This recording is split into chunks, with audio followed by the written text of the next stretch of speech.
My husband forgot to hang up, and I heard him tell my pregnant best friend, "Just wait until her father's check clears, then we'll take the baby and leave her with nothing." Hello everyone. Thank you for being here with me today. Before I begin my story, grab a warm cup of tea and get comfortable. I'd love to know what time of day you're watching this video. Please comment M for morning, A for afternoon, or E for evening. Now, let me take you into this story. The Bluetooth in my car is usually a convenience, a way to handle business while navigating the evening traffic of Seattle. But on that rainy Tuesday, it became the instrument of my destruction. I had called Richard, my husband of 15 years, just to tell him I was coming home early from my mother's house. He answered with that breathless, hurried tone he always used when he claimed to be in the middle of a crucial negotiation. He said he loved me, he said he was wrapping up, and then he thought he hung up. But he didn't. The connection stayed open. The silence on the line lasted only a second before the static cleared, and his voice came through the speakers, not the gentle, loving voice he used with me, but a lower, more arrogant tone. "God, she is so suffocating," Richard said. The clarity was terrifying. It sounded like he was sitting in the passenger seat next to me. I almost slipped up and called her by your name. My hands tightened on the leather steering wheel. I checked the screen. The call timer was still ticking. I opened my mouth to shout, to say, "Richard, I'm still here," but then a woman's voice answered him. A voice I knew better than my own sister's. "You better not," the woman laughed, a throaty, familiar sound. "I don't want my son confused about who his real family is." It was Monica. My best friend. The woman I had known since college. The woman who sat at my kitchen island every Sunday drinking herbal tea. I didn't scream. I didn't breathe. I just merged into the slow lane, my heart hammering a frantic rhythm against my ribs. "Don't worry, babe," Richard said. "Laura is clueless. She lives in that fairy tale world her daddy built for her. She thinks I'm grinding away at the office to build our future." "I'm tired of waiting, Richard," Monica whined. "Look at me. I'm 6 months pregnant. I can't keep hiding inside those hideous oversized sweaters Laura buys me. It's humiliating pretending this baby is some accident from a guy who ran off." "Just wait," Richard's voice turned cold, calculating. "Just wait until her father's check clears. You know the trust fund distribution is next month. 5 million, Monica. That's our ticket. Once that money hits our joint account, I transfer it to the offshore shell, serve her the divorce papers, and we are gone. We'll take the baby and leave her with nothing but her empty house and her dried-up womb." I felt the blood drain from my face. The world outside my windshield blurred. Dried-up womb. The cruelest insult he could possibly throw. He knew how many rounds of IVF we had tried. He knew how many nights I had cried in his arms after another miscarriage. He knew I blamed myself. "She's too old to give me a son anyway," Richard continued, twisting the knife. "She's barren, Monica. You're giving me the legacy she never could." Then came a sound that nearly caused me to drive off the bridge. A rhythmic, swooshing sound. Whoosh whoosh. Whoosh whoosh. "Listen to that," Monica cooed.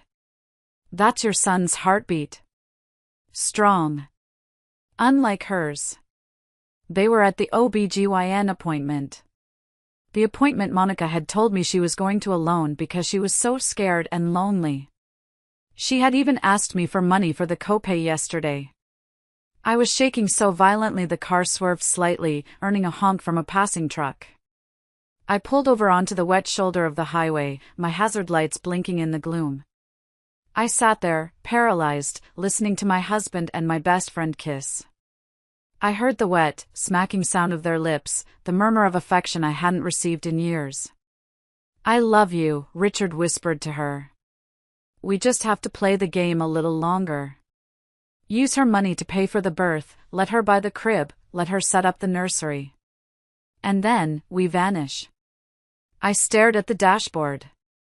The call timer hit 4 minutes and 12 seconds. Then, finally, the line went dead. I sat in the silence of my car, the rain drumming against the roof like a funeral march. My entire life, my marriage, my friendship, my future, had just been dismantled in 4 minutes. They weren't just cheating. They were planning to steal my family's inheritance. They were mocking my infertility.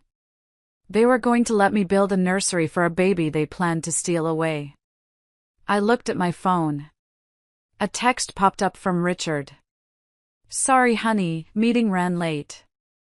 Picking up dinner. Love you." And right below it, a text from Monica.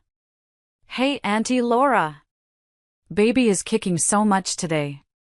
Can't wait to see you tomorrow." I let out a scream that tore at my throat, a primal sound of pure agony. But as the scream faded, something else settled in my chest. It wasn't just sadness. It was a cold, hard block of ice. They thought I was the clueless, barren wife. They thought I was just a walking checkbook. I wiped my face. I checked my reflection in the rearview mirror. My eyes were red, but they were sharp. "Okay," I whispered to the empty car. "You want to play a game? Let's play." Before we continue with how I turned their world upside down, I want to say thank you for listening. If you are watching from New York, or Texas, or anywhere in between, let me know in the comments. I read every single one. Now, let me tell you about the ghosts that haunted me on that drive home. I didn't start the engine immediately. I couldn't.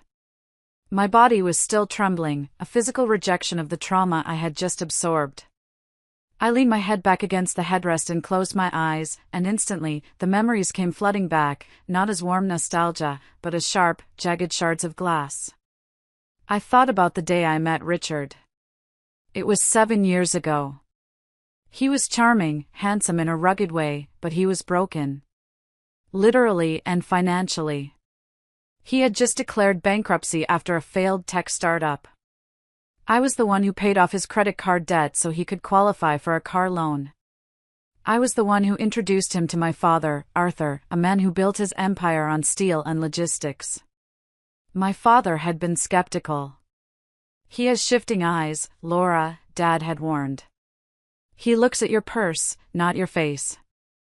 But I was 35 then, hearing the ticking of my biological clock like a time bomb. I wanted love. I wanted a family. So I defended Richard.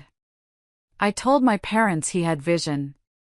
I paid for our wedding. I bought the house we lived in. I put him on the deed because I wanted us to be equals. Equals. I laughed bitterly in the dark car. We were never equals. I was the host, he was the parasite. And then there was Monica. The betrayal from her cut deeper than the one from Richard. You expect men to be stupid sometimes, but your best friend? Monica was 10 years younger than me. I met her when she was an intern at the charity foundation I managed. She had come to me crying one day because her mother needed surgery and she couldn't afford it. I wrote the check. A personal check. $15,000. I never asked for it back. When she lost her apartment, I let her stay in my guest house for 6 months rent-free. When she cried about being single and lonely, I held her hand. And when she told me she was pregnant 3 months ago, sobbing that the father was a one-night stand who blocked her number, I was the one who wiped her tears. I remembered taking her shopping just last week. We were at a high-end baby boutique. She had picked out a crib, a ridiculously expensive, hand-carved oak crib. "It's too much, Laura," she had said, giving me those wide, innocent doe eyes. "I can't afford this." "Nonsense," I had replied, handing my credit card to the cashier. "I'm going to be the honorary auntie. I want this baby to have the best." I remembered Richard standing there with us, looking at the crib. I had thought his soft expression was affection for me and my generosity. Now I knew.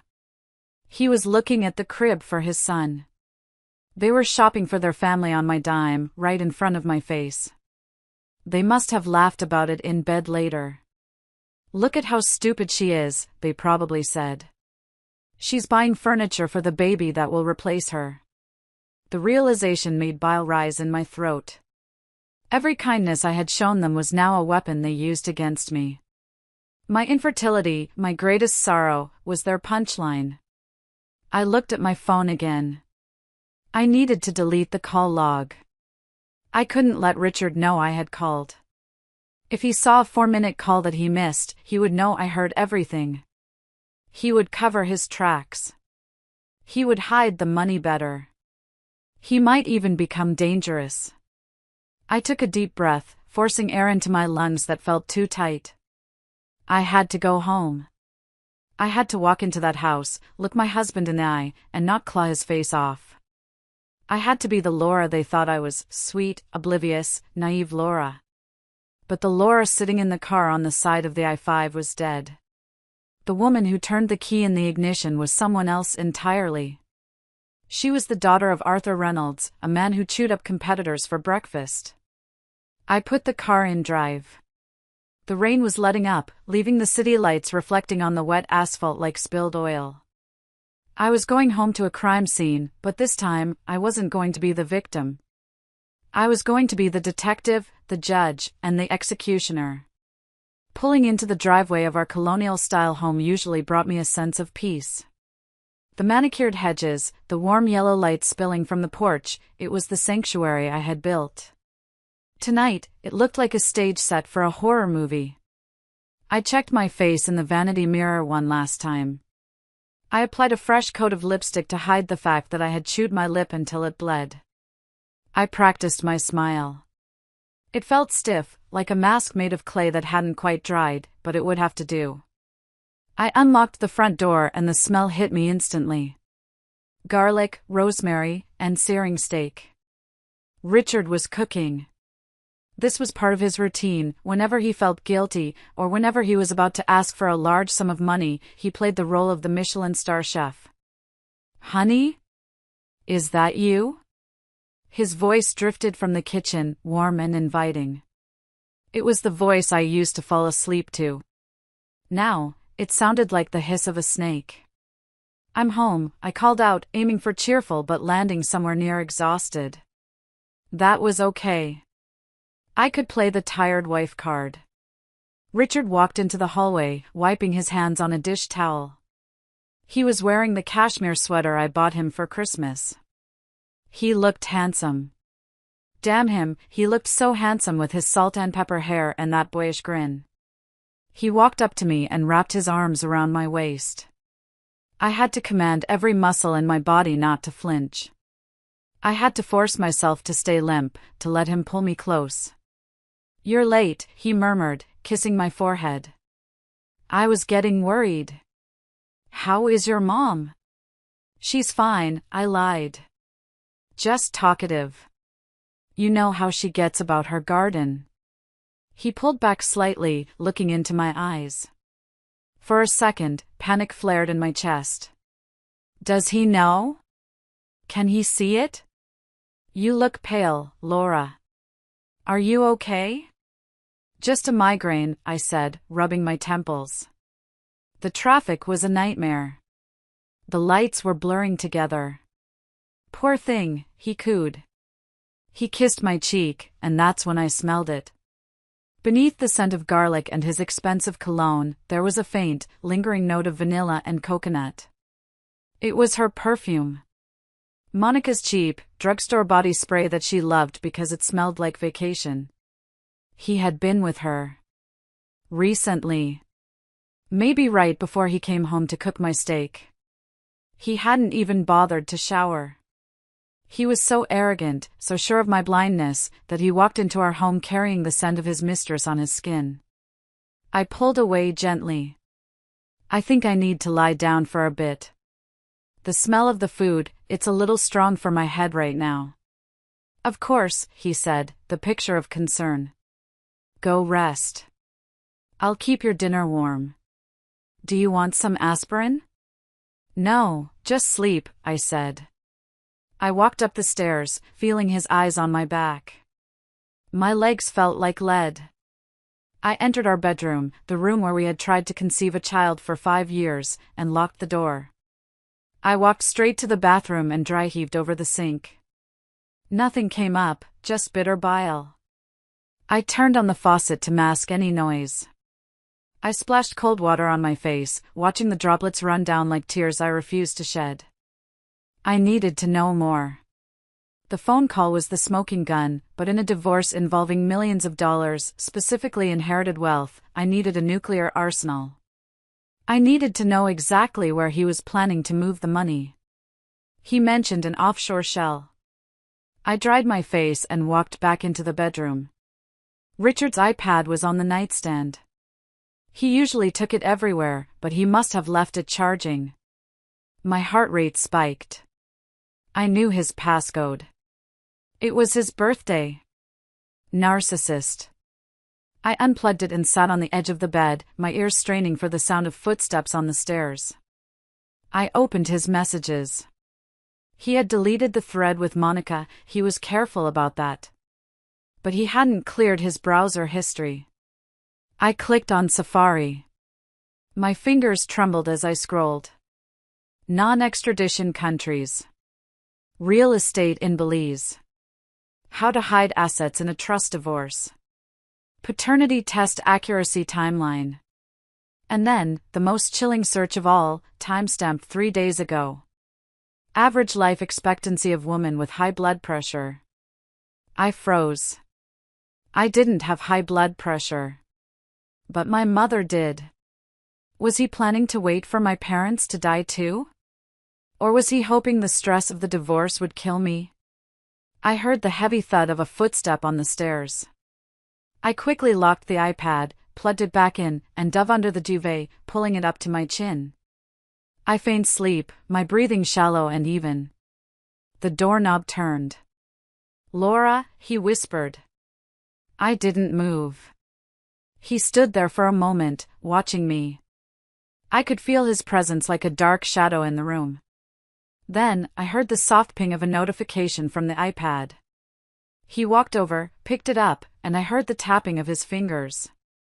"Sleep tight, cash cow," he whispered, so low I almost didn't hear it. He closed the door. I opened my eyes in the darkness. He thought I was sleeping. He thought I was the cash cow. But he forgot that cows have horns, and when they are cornered, they stampede. The next morning, the doorbell rang at 10 a.m. sharp. It was Monica. I had barely slept. My eyes felt gritty, but I had applied extra concealer and put on a crisp white blouse. Armor. I needed armor. Richard had left for work early, which probably meant he was looking at real estate listings or meeting with a shady accountant. So it was just me and the woman carrying my husband's child. I opened the door, and there she was. She looked glowing, I had to admit. Pregnancy suited her. She was wearing one of the oversized cashmere sweaters I had bought her 2 weeks ago. It cost $400. She had spilled coffee on it already. "Laura," she squealed, leaning in for a hug. I held my breath as her body pressed against mine. I could feel the hard bump of her stomach against my waist.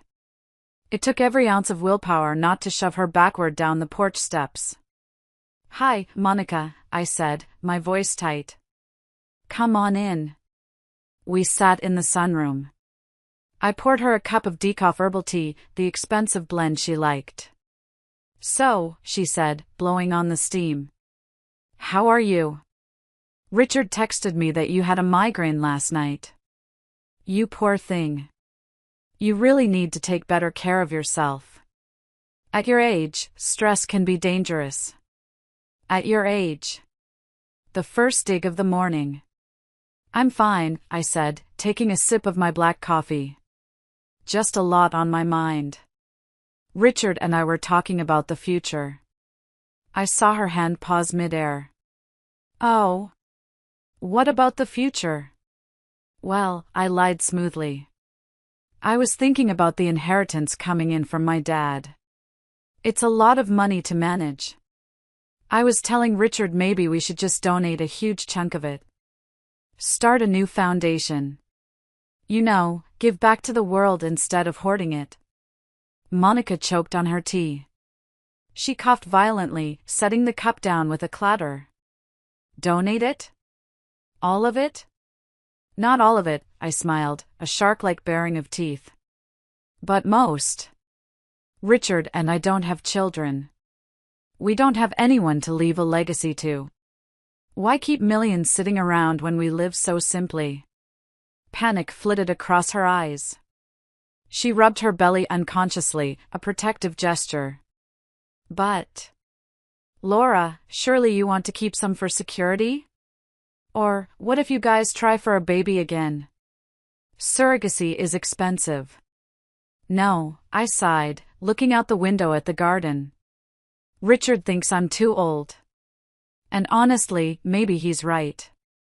Maybe some bloodlines just aren't meant to continue. Besides, karma has a way of working things out. If you do good, you get good. If you lie and cheat, well, you end up with nothing. I turned my gaze back to her. I locked eyes with her. For a second, the air in the room went still. I saw a flicker of genuine fear in her pupils. Did she know I knew? Then she forced a laugh, high and brittle. Wow, that's heavy for a Wednesday morning. You're so noble, Laura. But Richard, does he agree? He works so hard. He deserves to enjoy that money. Richard agrees with whatever I say, I said coldly. He knows who holds the purse strings. Monica shifted uncomfortably in her seat. Well, speaking of babies, the little guy is kicking up a storm today. She lifted her sweater slightly, showing off the curve of her belly. Do you want to feel? It was a power move. A cruel, twisted power move to remind me of what she had and I didn't. She thought it would make me cry. She thought I would crumble. I stared at her exposed skin. That was my husband's child. Half of his DNA was knitting together inside her. No thanks, I said flatly. I'm not really a baby person anymore. I think I'm over it. Monica looked stunned. I was supposed to be the weeping, desperate, infertile woman. My indifference threw her off script. Oh. Okay. She pulled her sweater down. Well, I just wanted to remind you about the baby shower next month. I know it's a lot to ask, but since you offered to host. I'm still hosting, I interrupted. In fact, I want to make it bigger. Let's invite everyone. Richard's colleagues, my family, all our mutual friends. Let's make it a massive celebration. Monica's eyes lit up. Greed. She loved being the center of attention, especially on my dime. Really? You'd do that? Absolutely, I said. I want to give you a party that no one will ever forget. She beamed, oblivious to the threat hidden in my promise. You're the best friend ever, Laura. Seriously. I don't know what I'd do without you. You'd be broke and alone, I thought. I have to run, I stood up abruptly. I have a meeting with my financial advisor. To discuss the donation. Monica stood up so fast she nearly knocked the chair over. Right. Yes. Don't do anything rash though, okay? Talk to Richard first. I always talk to Richard, I said, walking her to the door. As she walked to her beat-up Honda Civic, which I knew Richard was planning to replace with a Range Rover using my money, I pulled out my phone. I dialed the number for the best forensic accountant in the state. This is Laura Reynolds, I said when the receptionist answered. I need to book an urgent consultation. I suspect high-level marital fraud and asset dissipation. And I need a team who can work quietly. The game was on. Monica wanted a party? I was going to give her a spectacle. The forensic accountant, a man named Mr. Henderson with glasses thick enough to see into the future, had given me a checklist. Get the hard drive.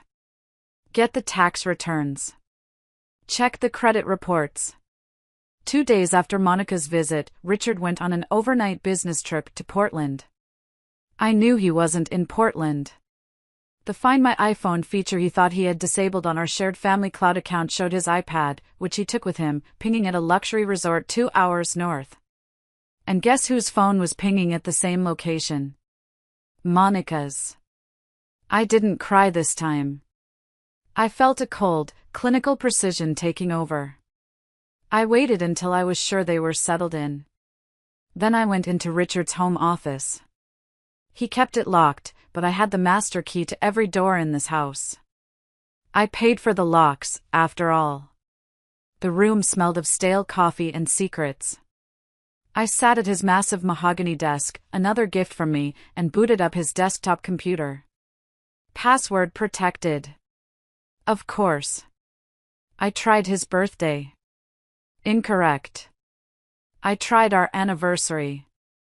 Incorrect. I tried Monica. Incorrect. I paused, thinking. Richard was arrogant, but he was also sentimental about his triumphs. I typed in the due date of Monica's baby. Access granted. A shiver of revulsion went down my spine, but I ignored it. I plugged in the external hard drive Mr. Henderson had given me. While the data transferred, I started opening folders. The folder labeled Project Phoenix caught my eye. I clicked it. It wasn't a business plan. It was an exit strategy. There were PDFs of brochures for villas in Costa Rica. There were bank statements for an account I didn't know existed, an account under the name of a shell company called Phoenix Consulting. I opened the statements. My breath hitched. Transfer, $5,000. Consulting fee. Transfer, $12,000. Marketing services. Transfer, $25,000. Seed capital. I cross-referenced the dates with our joint checking account. Every time Richard had asked me for money for his startup costs or overhead, he had immediately funneled it into this private account. And the withdrawals? For $1,500, Tiffany & Company, the bracelet I saw Monica wearing last week. $2,800, the Stork's Nest luxury baby gear. $3,200, Emerald City Obstetrics. He was funding her entire lifestyle and their future getaway with my money. The total amount siphoned over the last 2 years was nearly $280,000. But that wasn't the worst part. I found a digital folder labeled legal. Inside was a draft of a custody agreement, for me. I opened it, confused. Why would there be a custody agreement? We didn't have children. I read the text, and the blood froze in my veins. It was a petition for involuntary commitment. Richard had been documenting evidence of my mental instability. He had notes about my mood swings, from the hormones I took during IVF, my depression, grieving my miscarriages, and my paranoia. Plan A, divorce her after the trust fund clears. Plan B, if she fights the prenup, prove she is mentally incompetent to manage her estate. Have Richard appointed as conservator. He wasn't just going to leave me. If I fought back, he was planning to have me locked up and take control of my fortune that way. He wanted to pull a Britney Spears on me. I sat back in the leather chair, staring at the glowing screen. The cruelty was bottomless. This man, whom I had nursed through the flu, whose debts I had paid, whose ego I had stroked for a decade, he looked at me and saw nothing but an ATM machine he needed to hack. The hard drive beeped. Transfer complete. I pulled the drive out and slipped it into my bra. I shut down the computer. I wiped my fingerprints off the keyboard and the desk surface. I stood up and looked around the room. I wanted to smash everything. I wanted to take a golf club to his monitors. But I couldn't. Not yet. I needed the big money to drop. I needed them to think they had one. I walked out of the office and locked the door. My hands were shaking, but not from fear anymore. They were shaking with the adrenaline of the hunt. I went downstairs and poured myself a glass of wine. I sat in the dark living room and dialed my father. "Dad?" I said when he picked up. "Laura? Is everything okay? It's late." "No, Dad. Everything is wrong.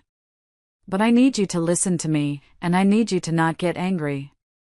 I need you to help me destroy him." There was a pause on the line. Then, Arthur Reynolds' voice came through, low and dangerous as a growling tiger. "Tell me everything." My parents' estate was an hour away, a sprawling property on the waterfront that Richard always coveted. He used to walk the grounds and say, "One day, this will be ours." I used to think he meant it as a shared legacy. Now I knew he meant it as a conquest. I sat in my father's study the next day. The room was lined with books and smelled of old paper and pipe tobacco. My mother, Catherine, sat next to me on the leather sofa, holding my hand. She hadn't said a word since I played the recording of the phone call and showed them the documents from the hard drive. She just held my hand, her grip surprisingly strong. My father stood by the window, looking out at the gray ocean. He was 70 years old, but he still had the posture of a general. "Involuntary commitment," he repeated, the words tasting like ash in his mouth. "He was going to try to declare you insane. To get control of the assets if the divorce got messy," I said, my voice steady. "He knew the prenup protects the principal of the trust, but not the income generated during the marriage if he controls the accounts." "I should kill him," my father said simply. He turned around, and his eyes were cold. "I have friends, Laura. He could just disappear." "No," I said. "That's too easy. And I don't want you going to jail for a worm like him. I want him to suffer. I want him to think he's won the lottery and then realize the ticket is fake. I want him to be humiliated in front of everyone he tried to impress. And I want Monica to realize she bet on a losing horse." My mother finally spoke. "The trust distribution," she said. "That's what they are waiting for. The $5 million. "Yes," I nodded. "Next month." "We stop it," my father said. "I'll call the lawyers. We freeze everything." "If we freeze it now, he'll know I know," I argued. "He'll panic. He'll hide the assets he's already stolen, the $280,000. He'll delete the evidence. He'll spin the narrative that I'm the crazy one. I need to catch him in the act of trying to steal the big pot." My father sat down at his desk, steepling his fingers. "So, you want to trap him?" "I want to dangle the carrot," I said. "I want to make the carrot bigger. $5 million is good. But $10 million? $10 million makes people sloppy." My father smiled, a slow, predatory grin that I recognized from his business negotiation days. "You want me to restructure the trust? Or at least, pretend to." "Exactly," I said. "Tell him you're so impressed with how he's handled whatever fake business he talks to you about that you want to move the assets early. But to avoid taxes, we need to move it into a joint investment vehicle. Something he has to sign for." "A liability trap," my father mused. "We set up a shell company. We make it look like an investment fund. We transfer assets into it, but actually, we transfer debt. Or we make him sign a personal guarantee for a loan to buy into the fund. Make him sign a personal guarantee for a $10 million credit line," I suggested. "Tell him it's to leverage the investment. He'll sign anything if he thinks he gets access to the cash. And once he signs that guarantee," my father continued, "we call the loan. He'll be personally liable for $10 million he doesn't have. He'll be bankrupt," I said. "Again. And this time, I won't be there to bail him out. My mother squeezed my hand. And the girl? Monica? She wants a baby shower, I said, my voice hardening. I'm going to give her one. That's where we drop the hammer. I want the papers served there. I want the revelation to happen there. My mother nodded. I'll handle the catering. We'll make sure it's an event to remember. We spent the next 3 hours mapping out the details. Project Green Inheritance was born. We drafted the fake legal documents. My father called his most vicious lawyer, a man named Sterling who scared even me, to prepare the real divorce filing and the fraud lawsuit. When I left my parents' house that evening, I felt lighter than I had in years. The victim was gone. The architect of their destruction was driving the car. I texted Richard, "Great meeting with Dad. He wants to talk to you about a massive opportunity. Hurry home." I saw the 3 dots of his reply appear instantly. On my way. Love you. Love me. Right. He loved the smell of money. And he was about to catch a whiff of the biggest meal he'd ever choke on.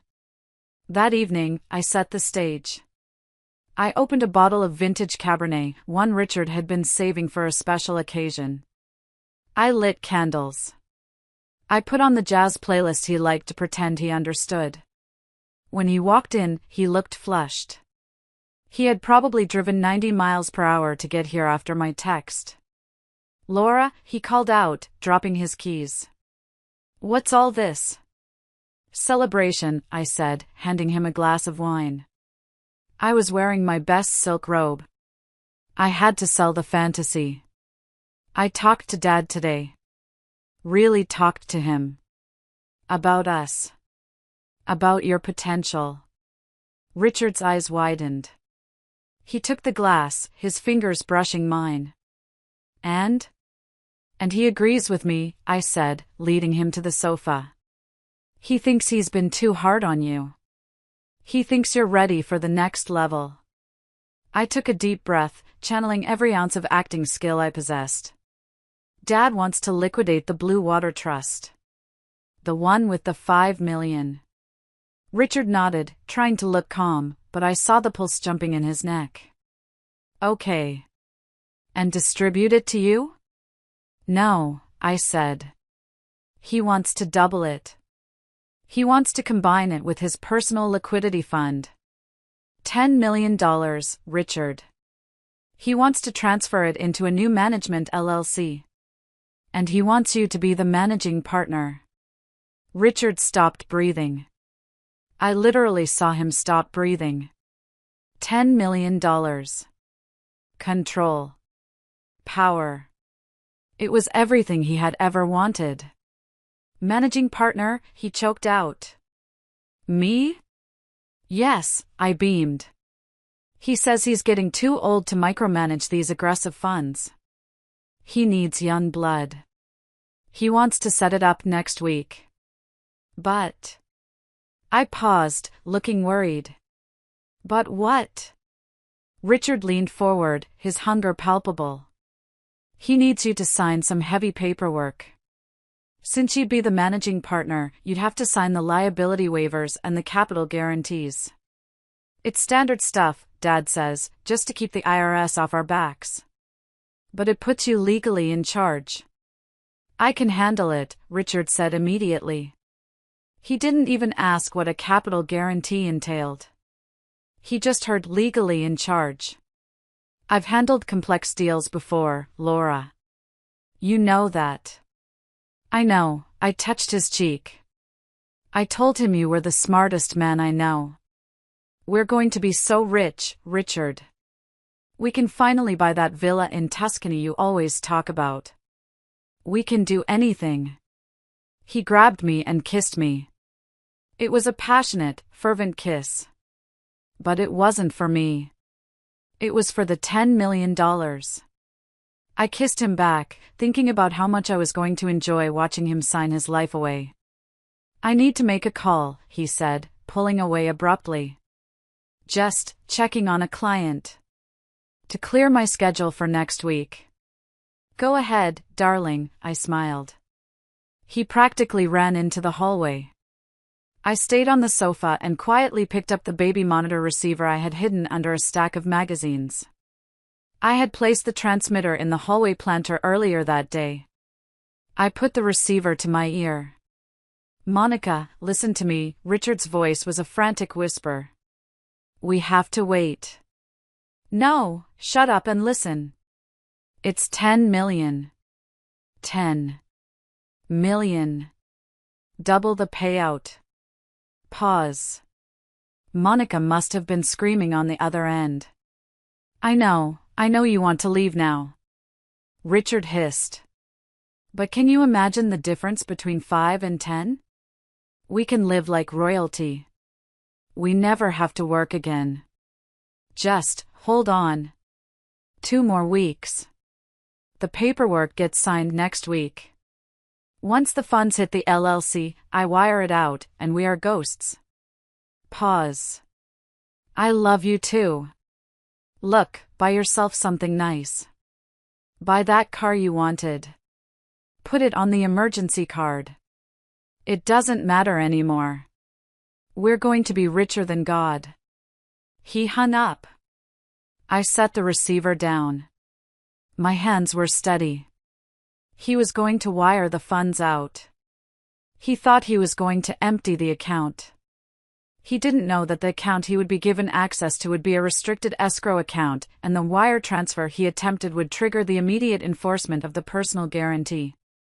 He was going to attempt grand larceny, and in doing so, he would trigger a debt that would bury him. He walked back into the living room, a smile plastered on his face. All sorted, he said. My schedule is clear. I'm all yours. To us, I said, raising my glass. To us, he replied, clinking his glass against mine. To me, I thought. And to the hell I'm about to rain down on you. The week leading up to the signing was a masterclass in psychological torture.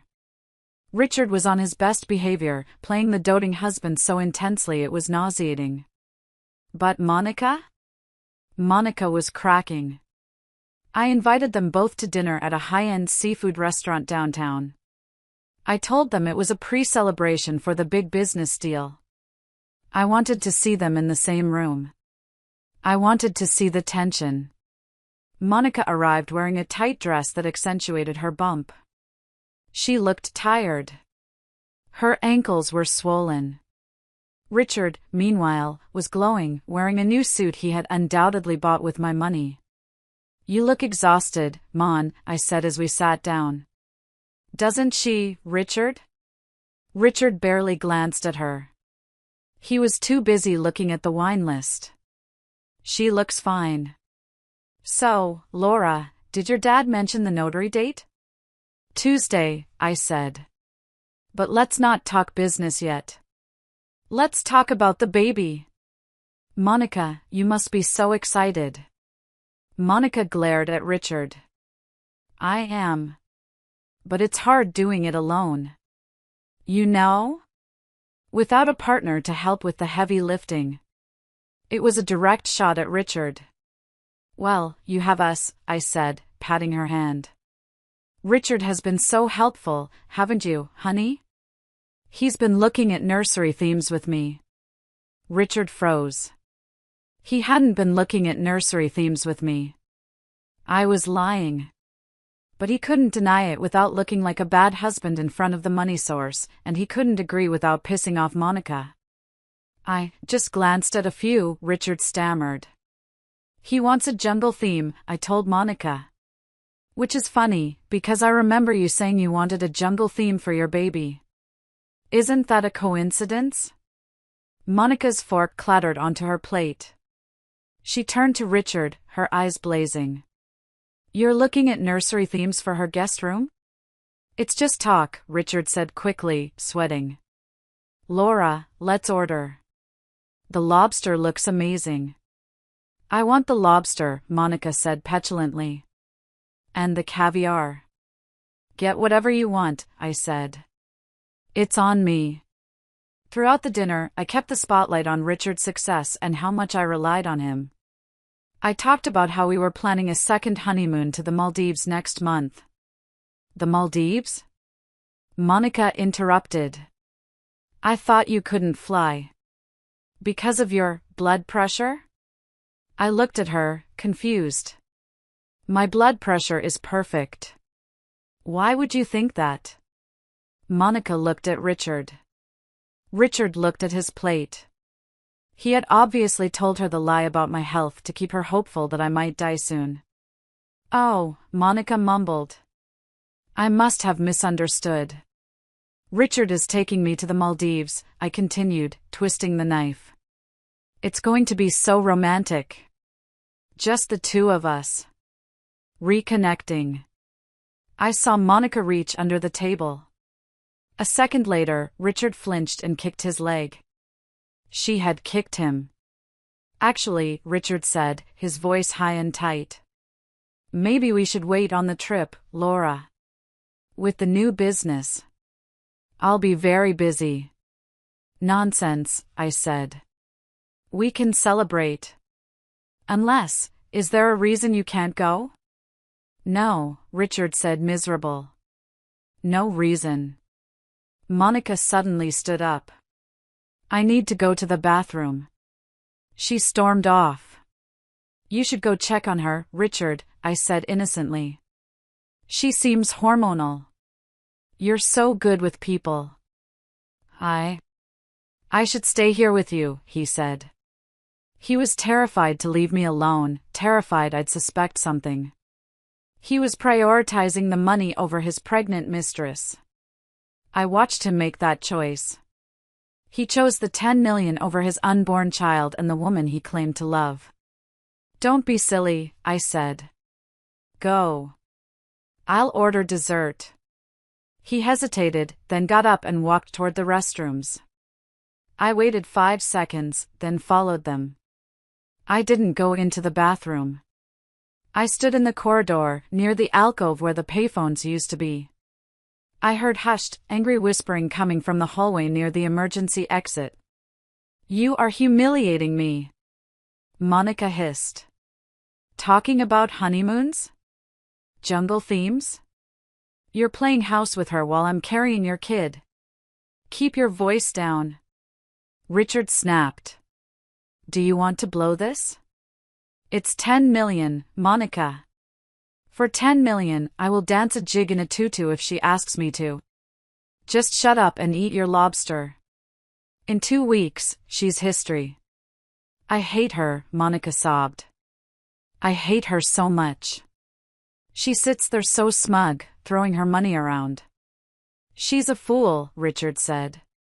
She's a pathetic, lonely fool. And we are going to bleed her dry. Now wipe your face and get back out there. We are almost at the finish line. I stepped back into the shadows as they composed themselves. We are almost at the finish line, he said. He was right. But he didn't realize that the finish line was actually the edge of a cliff. And I was the one who had greased the edge. I went back to the table and sat down. When they returned, I was smiling. I ordered the chocolate lava cake, I said. It's going to be explosive. The dinner with Richard and Monica had confirmed their greed, but in the eyes of the law, greed isn't a crime. Adultery, however, in our state and under the ironclad terms of our prenuptial agreement, was a breach of contract that could strip Richard of any claim to spousal support. But I needed more than just a recording of a phone call, which a good lawyer could argue was obtained illegally or taken out of context. I needed biological proof. I needed to tie Richard to that baby with a knot so tight even Houdini couldn't slip out of it. I needed his DNA, and I needed hers. Richard was easy. I pulled hairs from his hairbrush every morning just out of habit to keep the sink clean. But Monica? Monica was the challenge. 2 days after the dinner, I texted Monica. Hey! I found some incredible vintage maternity clothes in the attic that my mom saved. Chanel, Dior. They would look amazing on you. Want me to drop them by? The trap was baited with vanity. Monica couldn't resist high-end labels. She texted back immediately, "OMG, yes. I'm at the apartment. Come over." The apartment. The bachelorette pad she claimed she was renting with her savings. In reality, it was a $3,500 a month condo in Bellevue that Richard paid for using funds siphoned from my retirement account. I drove over with a garment bag full of clothes I had bought at a thrift store and dry cleaned to look expensive. When she opened the door, the smell of the place hit me. It smelled like him. His cologne was in the air. His shoes were by the door. It was a second home, a shadow life they were living right under my nose. "Laura!" She hugged me, her eyes immediately darting to the garment bag. "You are a lifesaver. Nothing fits me anymore." "Happy to help," I smiled, stepping inside. "Can I use your restroom?" That coffee went right through me. "Sure, down the hall," she said, already unzipping the bag to get to the Chanel. I walked into the bathroom. It was masterfully cluttered with her beauty products. And there, in a ceramic cup by the sink, were 2 toothbrushes. One pink. One blue. I pulled a Ziploc bag from my purse. I grabbed the blue toothbrush, Richard's. I knew the brand. He had sensitive gums. I bagged it. Then I grabbed a hairbrush full of long, blonde strands from the counter. Monica's. I bagged that too. But I needed something directly linking the pregnancy to Richard. A toothbrush proves he sleeps here, not that he's the father. I opened the cabinet under the sink. Nothing but towels. I checked the small trash can in the corner. It was mostly tissues and makeup wipes. I dug a little deeper, ignoring the revulsion rising in my throat. And there it was. A crumpled piece of thermal paper. I smoothed it out. It was a receipt from the OBGYN clinic from 3 days ago. Emerald City Obstetrics. Patient, Monica Stevens. Guarantor/responsible party, Richard Vance. Service, 24-week ultrasound. He had signed for it. He had literally put his name on the financial responsibility form for the ultrasound. He was so arrogant, so sure I would never see this, that he didn't even use cash. I took a photo of the receipt and then slipped the original into my pocket. "Everything okay in there?" Monica called out. "Just washing my hands." I chirped. I flushed the toilet for effect and walked out. Monica was holding up a silk blouse against her chest in the hallway mirror. "This is gorgeous," she said. "Is it real vintage?" "It is," I lied. "It looks perfect on you. Wear it to the party." "I will," she beamed. "By the way, Richard said the business deal is happening Tuesday. He seems stressed but excited." "He is," I said, walking to the door. "He's about to become a very powerful man, Monica. We should all be ready for changes." "I'm ready," she said, rubbing her belly. "I was born ready." I drove straight to the private lab my lawyer, Sterling, had recommended. I handed over the Ziploc bags and the receipt. "I need a rush on this," I told the technician. "I need a paternity profile and a comparative analysis. I need to know that the DNA on this blue toothbrush matches the DNA of the father, and I need it to match the husband." "We can have a preliminary match in 48 hours, the technician said. "But for court admissible." "I don't need it for court yet," I interrupted. "I need it for a video presentation." He looked at me, confused, but took the credit card. Driving home, I felt a strange sense of calm. The pieces were locking into place. I had the financial trap set with my father. I had the social trap set with the party. And now, I had the biological trap. Richard came home that night whistling. He kissed me on the cheek. "Big day tomorrow with your dad," he said. "I've been reviewing the prospectus." "You're going to do great," I said, stroking his lapel. Just make sure you sign everything. Dad hates hesitation. I won't hesitate, Richard promised. He had no idea. He was about to sign his own death warrant, and he was whistling while he did it. Tuesday morning arrived with a gray, ominous sky, the kind of Seattle weather that usually made Richard complain about his joints. But today, he was electric. He spent an hour in front of the mirror, adjusting his tie, checking his teeth. He looked like a man preparing to accept an Oscar. "Do I look like a managing partner?" he asked, turning to me. "You look like a $10 million man," I said. It wasn't a lie. That was exactly the amount of debt he was about to incur. We drove to my father's office in the city. The Reynolds building was a steel and glass monolith that Richard always stared up at with envy. Today, he walked in like he owned it. My father, Arthur, was waiting for us in the boardroom. The table was long enough to land a plane on. Sitting next to him was a man Richard didn't know, Mr. Sterling, introduced simply as the family's legal consultant for the trust. "Richard," my father said, standing up but not offering a hand. "Good to see you." "Arthur," Richard nodded, trying to match my father's gravitas. "Ready to get to work." "Excellent. Let's not waste time." My father slid a stack of documents across the polished mahogany. They were thick, bound in blue covers, looking every bit the official transfer of wealth Richard had dreamed of. As Laura explained, my father began, his voice smooth as aged whiskey, "We are consolidating the Blue Water assets into a new entity, Vance Reynolds Capital. To avoid the gift tax and the inheritance delays, we are structuring this as a leveraged buy-in." Richard nodded sagely, but I could tell by the glaze in his eyes he didn't understand half of what Arthur was saying. He just heard Vance Reynolds Capital. His name. First.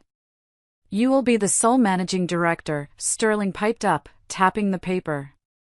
"This gives you unrestricted trading authority. However, to satisfy the SEC and the banking covenants, the director must personally guarantee the leverage line. It's a formality. The assets cover the loan 10 times over." "Of course," Richard said, reaching for the silver pen. "Standard procedure." "Read it carefully, Richard," I said softly, feigning concern. "It's a big commitment."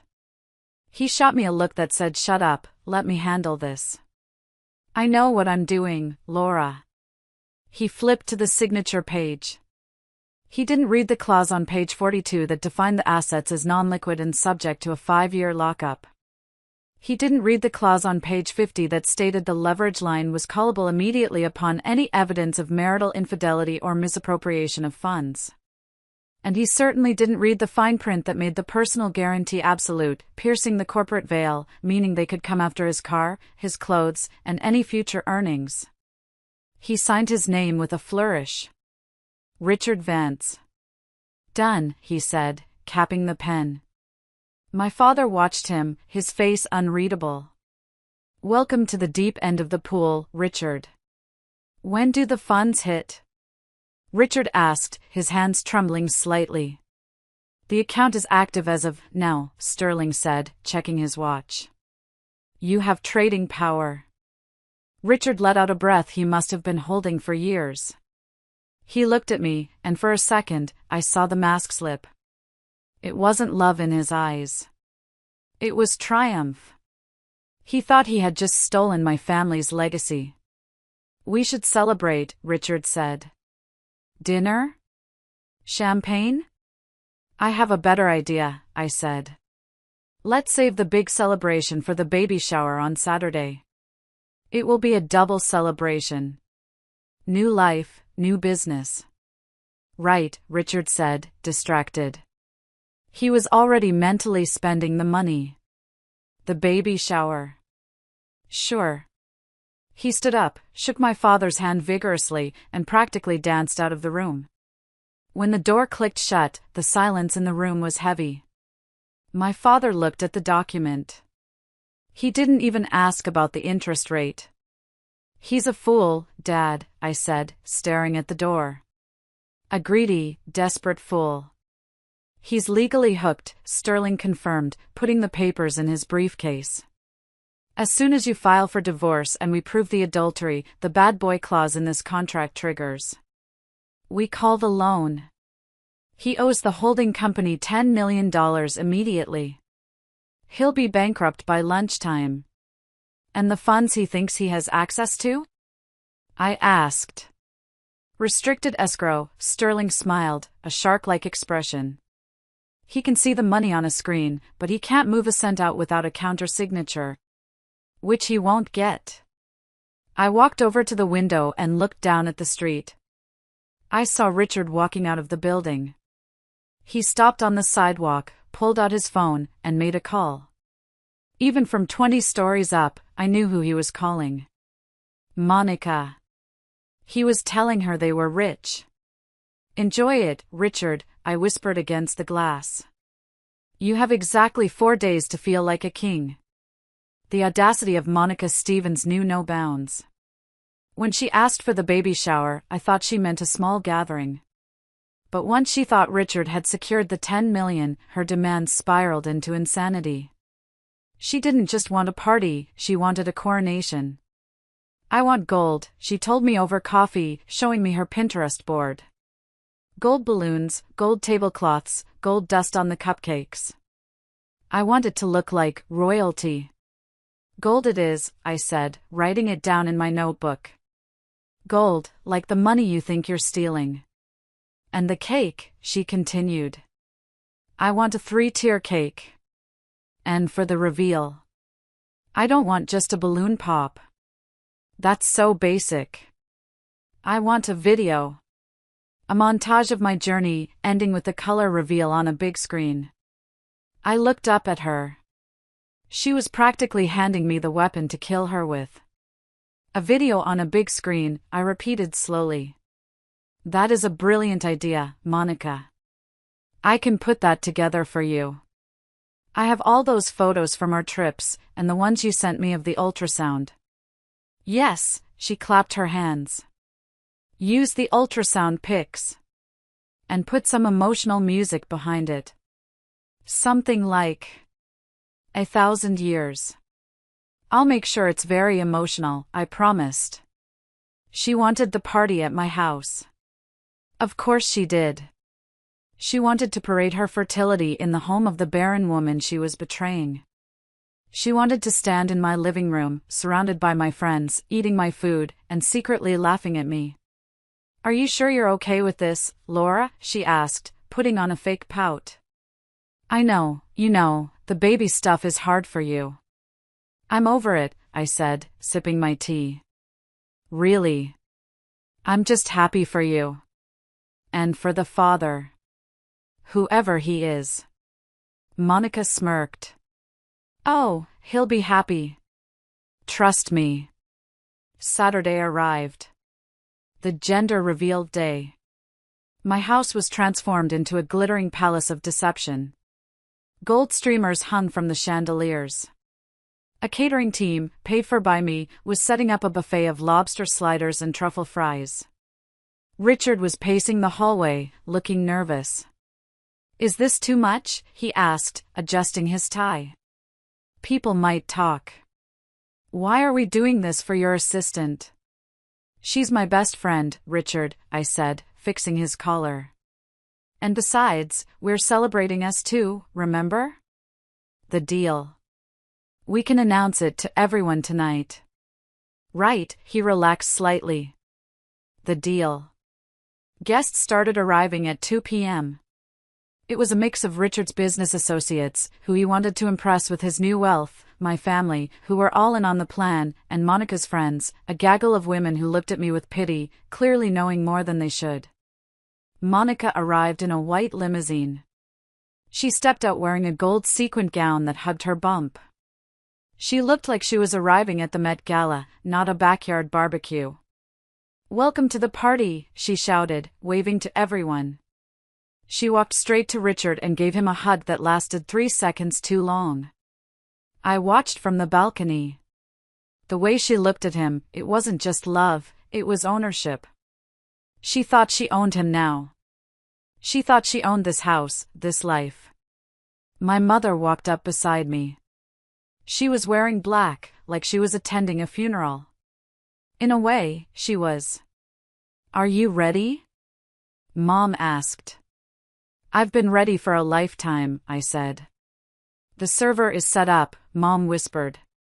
"The projector is focused. Dad has the security team on standby in the garage." "Good." I looked down at the crowd. Monica was holding court near the chocolate fountain, laughing loudly.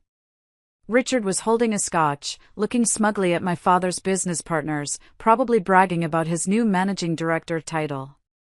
They were so high up. The fall was going to be breathtaking. "Laura!" Monica waved at me from below. "Come down. It's time for the video." I smiled and waved back. "Coming." I walked into my bedroom and opened the safe. I took out the USB drive. It contained the file named monica_journey.mp4. But I had edited it. Oh, I had edited it beautifully. I checked my reflection. I wasn't the sad, infertile wife anymore. I was the karma they didn't believe in. I walked down the grand staircase, the USB drive warm in my hand. The crowd parted for me. I felt like a gladiator entering the arena. "All right, everyone," I announced, grabbing the microphone. "Gather round. Monica has been dreaming of this moment for months. She wants to show you all the truth about this miracle baby." Monica beamed, clutching Richard's arm. Richard looked uncomfortable but forced a smile. I plugged the USB into the laptop connected to the projector. The massive screen in the living room flickered to life. "Lights, please," I called out. The room went dark. The darkness in the room was heavy, filled with the hushed anticipation of 50 guests. The air smelled of expensive perfume and the ozone tang of a storm about to break. I stood by the projector, the hum of the cooling fan vibrating against my fingertips. I looked out at the faces illuminated by the ambient glow of the screen.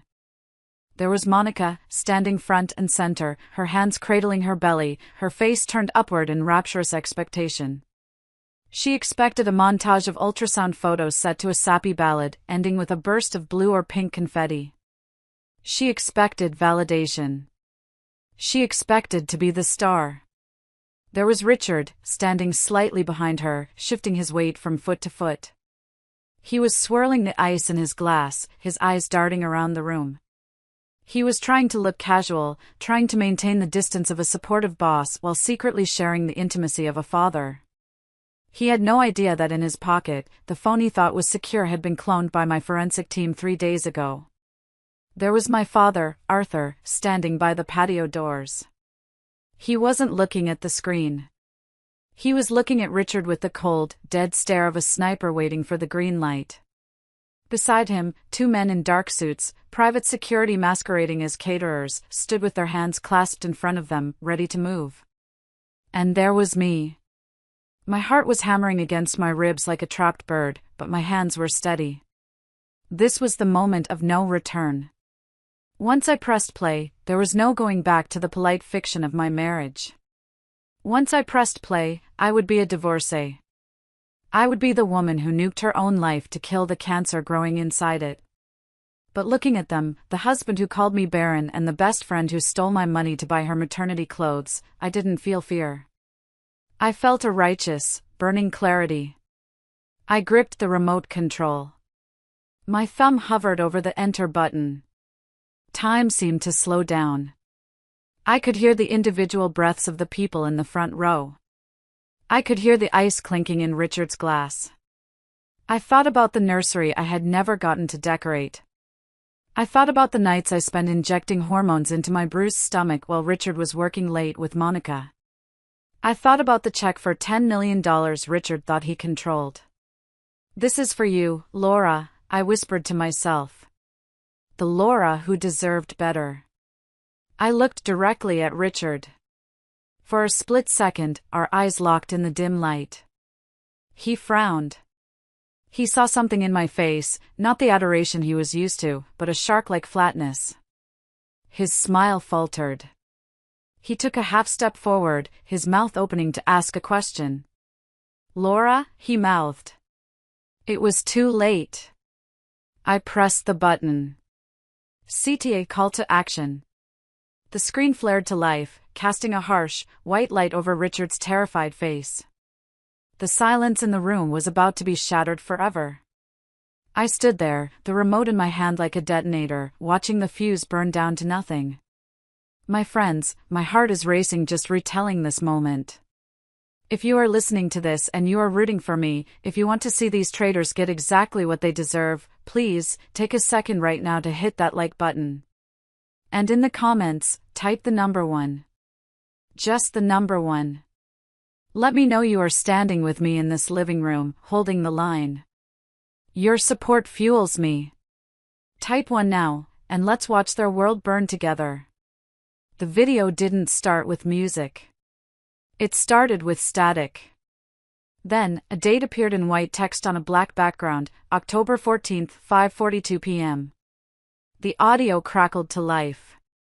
It was the recording from my car. The sound was crystal clear, amplified by the expensive surround sound system Richard had insisted we install. God, she is so suffocating. I almost slipped up and called her by your name. Richard's voice boomed through the living room. In the crowd, heads turned. People looked confused. They thought it was a joke or a skit. But Richard? Richard froze. His glass slipped from his fingers and shattered on the marble floor, the sound sharp as a gunshot. You better not. I don't want my son confused about who his real family is. That was Monica's voice. On the screen, the static cut to a video clip. It was grainy, taken from a long-distance lens, but undeniable. It showed Richard and Monica at a park bench. Richard was kissing her stomach. A collective gasp went through the room. It sounded like all the oxygen had been sucked out at once. Monica let out a strangled sound, a high-pitched no. She turned to look at the projector, her face pale as death under the heavy makeup. The audio continued, relentless. Just wait until her father's check clears. 5 million, Monica. That's our ticket. We'll take the baby and leave her with nothing but her empty house and her dried-up womb. She's too old to give me a son anyway. She's barren. The room erupted. My mother's friends covered their mouths. Richard's business partners looked at him with absolute disgust. But I wasn't done. The video cut to a new image. It was a document. The PDF of the involuntary commitment petition Richard had drafted. The words mentally incompetent were highlighted in red, zooming in so everyone could read them. Then, the coup de grace. The screen flashed to the DNA results I had received from the lab. Paternity test result. Probability of paternity, 99.99%. Father, Richard Vance. And finally, a slide I had made myself. A simple photo of the Project Green contract Richard had signed 2 days ago, with his signature blown up next to the clause, personal liability, $10 million. The video ended. The screen went black. For 3 seconds, there was absolute silence. Then, chaos. You bastard! Monica screamed. She wasn't looking at me. She was looking at Richard. You said she didn't know. You said it was safe. Richard was shaking, his face a mask of terror. He looked at the crowd, then at me. He tried to laugh, a manic, broken sound. This is a deep fake. It's AI. Laura is sick, she's. Save it, Richard, I said into the microphone. My voice was calm, booming over the whispers. The police are on their way. And so are your creditors. Creditors? Richard stammered, sweating profusely. What creditors? My father stepped out from the shadows. Me, he said. You signed a personal guarantee for $10 million on Tuesday, Richard. And since you just admitted to conspiracy to commit fraud and theft on tape, I am calling the loan. Right now. Richard looked at my father, then at the contract flashed on the screen in his mind. The color drained from his face completely. He realized the trap. No, he whispered. No, that was for the trust. There is no trust, I said, walking down the stairs. There never was. You signed a debt, Richard. You owe my family $10 million. And since we have a prenup that denies you everything in the event of adultery, you have no way to pay it. Monica grabbed Richard's arm, her nails digging into his suit. What does she mean? Where is the money? We need the money for the baby. Richard shoved her away. Hard. She stumbled back, almost falling into the dessert table. Get off me! Richard roared, losing all control. You stupid cow! You couldn't keep your mouth shut. You ruined everything. The crowd gasped again. This was the man who played the gentleman. Now he was a cornered rat, attacking the pregnant woman he claimed to love. Get out! I commanded, pointing to the door. Both of you. Get out of my house. Laura, please, Richard turned to me, his eyes wild, switching tactics instantly. He fell to his knees. Actually dropped to his knees in the middle of the gold confetti. Laura, baby, listen. She trapped me. She seduced me. It was a mistake. I love you. I was just saying those things to keep her quiet until I could get rid of her. It was pathetic. It was revolting. You just tried to claim I was insane to steal my money, Richard. I looked down at him with pure contempt. You aren't a victim. You're a parasite. I nodded to the security guards. Take the trash out, I said. The security guards, two hulking men who looked like they chewed glass for breakfast, moved in. One grabbed Richard by the arm, hauling him up from his knees like a rag doll. The other moved toward Monica. Don't touch me! Monica shrieked, batting the guard's hand away. I'm pregnant. You can't touch me. Then walk, the guard said, his voice flat. The walk of shame was excruciatingly long. Richard tried to struggle, shouting about his rights, about his lawyer. Call your lawyer, my father shouted after him, his voice booming. He's already seeing mine on Monday. As they were dragged toward the front door, the guests parted like the Red Sea. No one looked at them with sympathy. Even Monica's friends were filming it on their phones, live-streaming the downfall of the woman who had bragged about her rich baby daddy for months. At the door, Richard grabbed the doorframe, desperate. He looked back at me, tears streaming down his face. Laura! Think about what you're doing. We have 15 years. You can't just throw me away. You threw us away the moment you decided my womb wasn't good enough, I said. Goodbye, Richard. The guards shoved them out into the rain and slammed the heavy oak door. The sound echoed through the house, a finality that felt like a guillotine dropping. Silence returned to the room. The party was ruined, obviously. The gold balloons looked tacky now. The cake was uncut. I stood at the bottom of the stairs, trembling. Not from fear, but from the massive adrenaline dump leaving my body. My mother walked up to me and wrapped me in a hug. It's over, she whispered. You did it. I'm sorry, I said to the guests, my voice shaking slightly. There won't be a cake cutting. Please, take the food home. And, thank you for coming to the show. Then, something amazing happened. Mrs. Abernathy, the head of the charity board and the biggest gossip in town, started clapping. Slow, steady applause. Then my cousin joined in. Then Richard's former business partner. Soon, the whole room was applauding. They weren't clapping for the drama. They were clapping for me. They were clapping for the woman who refused to be a victim. I let out a sob, a laugh mixed with tears. Outside, the drama wasn't over. Through the window, we could see flashing lights. My father had called the police not to arrest them for the fraud, that would come later, but for trespassing and causing a disturbance, just to add to the humiliation. I watched through the sheer curtains. Richard was arguing with a police officer, gesturing wildly at the house. Monica was sitting on the curb in the rain, her gold dress soaked, crying into her hands. The Range Rover she thought she was getting was nowhere to be seen. Her beat-up Honda was still parked down the street. They were turning on each other. I could see Richard screaming at her, pointing a finger in her face. The love he spoke of on the phone had evaporated the second the money disappeared. That night, I slept in the guest room. I couldn't bear to sleep in the bed Richard had lied in. But for the first time in months, I slept without nightmares.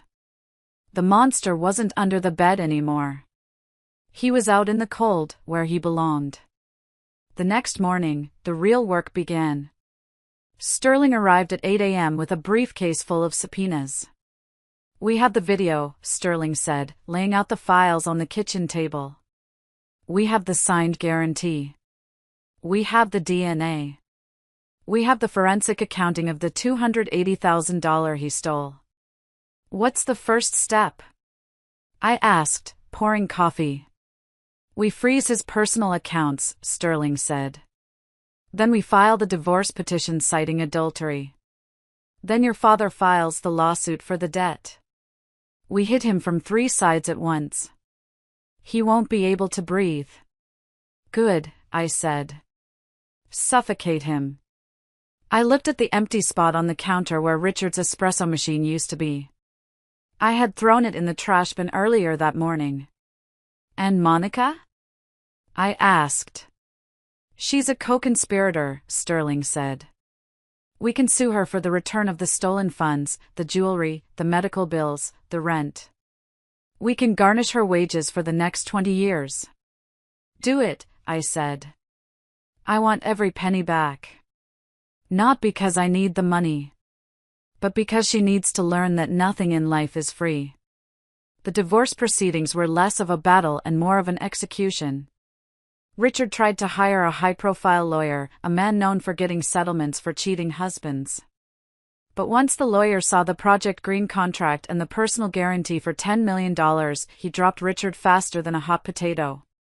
Richard ended up with a strip mall attorney who looked like he slept in his car. We met for mediation in a glass-walled conference room 3 weeks later. Richard looked terrible. He had lost weight, his skin was gray, and he was wearing a suit that looked unpressed. He was living in a motel, according to the papers. When I walked in, he tried to make eye contact, to give me that sad, puppy dog look that used to work. I looked right through him. "My client," Sterling began, "is offering nothing."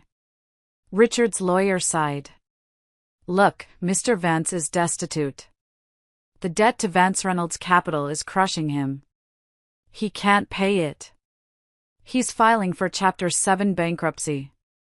"Bankruptcy won't clear the debt incurred through fraud," Sterling said cheerfully. "We have evidence he signed that guarantee under false pretenses of managing a fund he intended to embezzle from. That's non-dischargeable." Richard slammed his hand on the table.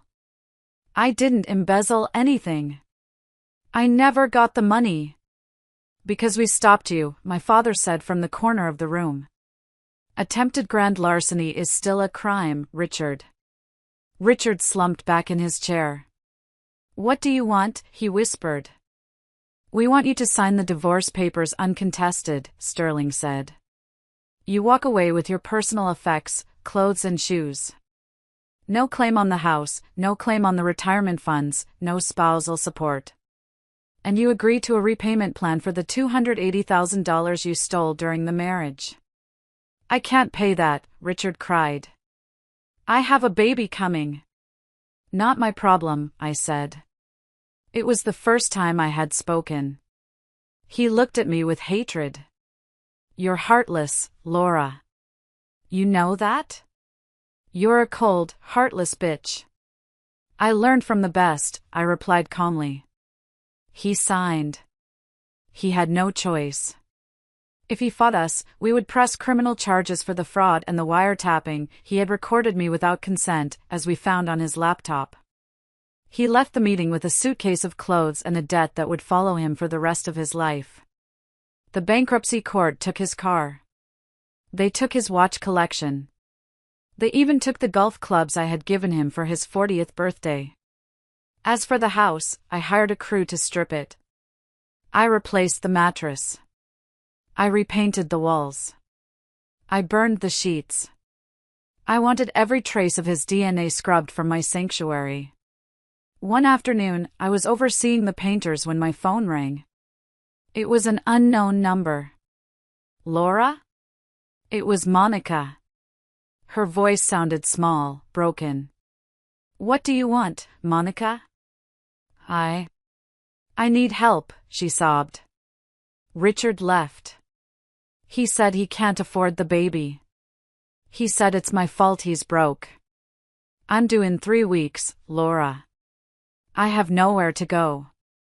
My parents won't take me back. That sounds terrible, I said. Please, she begged. I know I messed up. But this is an innocent baby. Can you help me? Just a loan? Or maybe I could stay in the guest house again. The audacity was breathtaking. She actually thought she could play on my sympathy one last time. Monica, I said, my voice hard as steel. You didn't just mess up. You plotted to destroy me. You mocked my inability to have children while carrying a child you planned to raise on my money. You aren't a friend. You're a predator who got caught. But the baby. There are plenty of adoption agencies and women's shelters, I said. I suggest you call one. Do not call me again. If you do, I'll file a restraining order. I hung up and blocked the number. I stood there in my empty hallway, listening to the silence.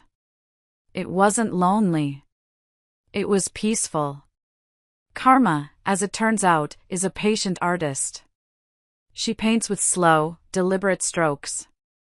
I didn't seek out news of Monica, but in a small social circle, gossip travels faster than light. 3 weeks after her desperate phone call, I heard through a mutual acquaintance that Monica had gone into labor. It wasn't the royal birth she had envisioned. There was no private suite, no gold balloons, no videographer capturing the magic moment. She delivered at the county hospital, alone. Richard didn't show up. He was reportedly dodging process servers for another debt and living out of his car. The baby was a boy. A healthy baby boy. The son Richard had so desperately wanted to secure his legacy. But a legacy requires assets, and Richard had none. The reality of single motherhood hit Monica like a freight train. She couldn't afford the luxury condo anymore. She was evicted a month after the birth. She had to move back to her hometown in rural Ohio, moving into her parents' basement, the very fate she had mocked me for avoiding. She tried to sue Richard for child support. It was a comedy of errors. You can't squeeze blood from a stone. The court ordered Richard to pay $200 a month based on his minimum wage income at a hardware store, the only job he could get with a fraud flag on his background check. $200 a month. That wouldn't even cover the diapers she used to buy with my credit card. As for her career? Dead. The industry we worked in was tight-knit. Everyone knew what she had done. I didn't even have to badmouth her, the video from the party had circulated quietly. No reputable charity or foundation would hire a woman known for embezzling from her benefactor. She was working as a waitress at a diner, I heard. Serving coffee and eggs to truckers, with her Chanel clothes selling on eBay to pay for formula. Richard wasn't doing much better. The bankruptcy had cleared some of his debts, but the judgment for the stolen marital funds remained. My father's lawyers garnished his wages. Every paycheck he earned, we took 25%. He tried to contact me once, sending a letter to my lawyer. Laura, I'm changing. I'm going to church. I realize now that money isn't everything. I miss our talks. I burned the letter without reading past the first paragraph. He didn't miss our talks. He missed the lifestyle I provided. He was a man who had flown first class and drunk $500 wine, now scanning groceries and living in a studio apartment that smelled of mildew. One rainy Tuesday, a year after the discovery, I was stopped at a red light downtown. I looked out the window and saw a man walking in the rain without an umbrella. He was hunched over, wearing a cheap, ill-fitting jacket. It was Richard. He looked 10 years older. His hair was thinning. The arrogant strut was gone, replaced by the shuffle of the defeated. He was waiting for the bus. The Richard the first knew wouldn't be caught dead on a bus. The light turned green. I didn't honk. I didn't roll down the window to shout an insult. I just pressed the accelerator of my Mercedes and drove past him. He didn't see me. He was too busy looking at his shoes. That was the moment I knew I had truly won. Not because he was miserable, but because I felt absolutely nothing seeing him. No anger. No sadness. Just indifference. He was a stranger. A cautionary tale in a wet jacket. And Monica? I checked her Facebook profile once, a moment of weakness. It was a stream of complaints. So tired. Why don't men step up? Need a babysitter who works for cheap. There were photos of the baby. He looked like Richard. Poor kid. I hoped he would grow up to be better than his parents, but the odds were stacked against him. I closed the laptop. Their story was over in my book. They were just footnotes now. Ugly, messy footnotes in the chapter before my real life began. They say the best revenge is living well, but I think the best revenge is rediscovering who you were before the vampires drained you. I sold the house. The colonial mansion with the gold streamers and the bad memories was too big for one person. I didn't want to walk past the guest room where Monica had slept or the kitchen where Richard had cooked his guilt steaks. I bought a modern, glass-walled house overlooking the Sound. It was full of light. Clean lines. No dark corners for secrets to hide. I started a new foundation, this one focused on financial literacy for women. I wanted to teach women how to protect their assets, how to spot financial abuse, how to ensure that no man could ever do to them what Richard tried to do to me.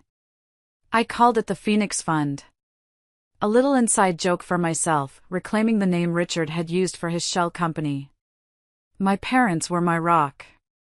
My father, the tough-as-nails businessman, softened in the aftermath. We spent weekends gardening together. He never said, "I told you so." He just said, "I'm proud of you." And the baby issue, the dried-up womb comment that had haunted me? I went to therapy. A lot of therapy. I unpacked the shame I had carried for not being able to conceive. I realized that my value wasn't located in my uterus. I had so much love to give, and there were so many ways to give it. I became a court-appointed special advocate, CASA, for children in the foster system. I used my resources to help kids who had been abandoned by parents like Richard and Monica. One afternoon, I was at a fundraiser for the new foundation. I was wearing a red dress, a color I never wore with Richard because he said it was too aggressive. I felt powerful. A man approached me. He was older, distinguished, with kind eyes. "Laura Reynolds?" he asked. "I'm David. I've heard a lot about your work with the foster program." We talked. Not about money, or business deals, or status. We talked about books. We talked about the ocean. He didn't scan the room looking for someone more important to talk to. He looked at me.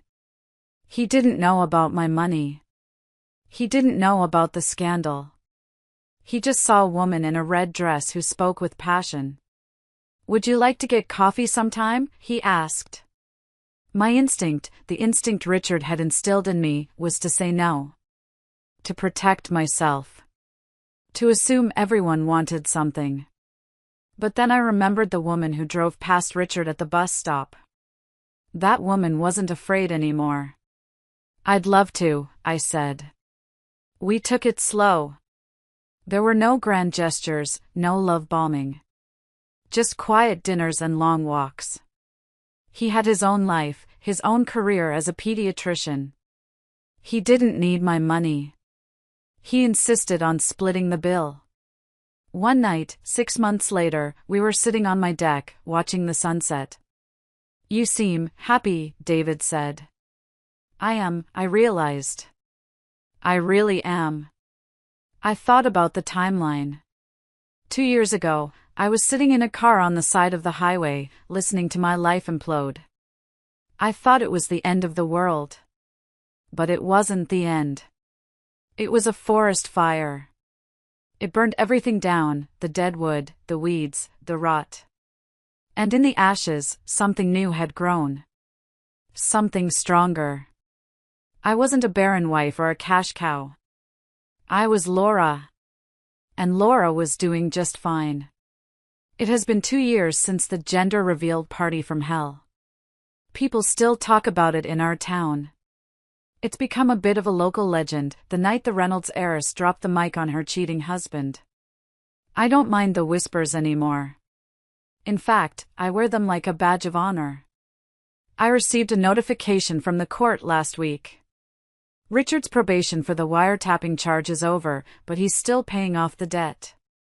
He will be paying it off until he's 90. I donate every single check I receive from his garnished wages to a charity that provides diapers to single mothers. I think the irony would kill him if he knew. Monica is still in Ohio. I heard she got married to a guy she met at the diner. I hope he treats her better than Richard did, and I hope she treats him better than she treated me. I don't wish her harm anymore. Her life is small, and for someone like Monica who craved grandeur, that is punishment enough. As for me? I'm sitting on the beach as I record this. David is down by the water, teaching a little boy how to skip stones. That little boy is Leo. He's 5 years old. I didn't give birth to him. I met him through my advocacy work. He had been bounced around 3 foster homes. His eyes were sad and wary, just like mine were after the divorce. I decided to foster him. And last month, the adoption was finalized. Richard was right about one thing, I couldn't give him a son. But he was wrong about everything else. I didn't need to give birth to be a mother. I needed to open my heart. Leo looks up at David and laughs, a pure, unburdened sound. My heart swells so big I think it might burst. This is the family I was fighting for. It didn't look the way I thought it would. It wasn't built on genetics or legacy or $10 million trust funds. It was built on showing up. It was built on trust. I pick up a stone and rub it with my thumb. It's smooth, worn down by the ocean. Just like me. I want to tell you, if you are listening to this and you feel trapped, if you are sitting in your car suspecting the worst, or if you are lying in bed next to a stranger who used to be your husband, I want you to know that the explosion isn't the end. The explosion is the exit door. Walk through it. Let it burn. Let the truth destroy the lie you've been living in. It will hurt. God, it will hurt. You will feel like you are dying. But you aren't dying. You are waking up. And on the other side?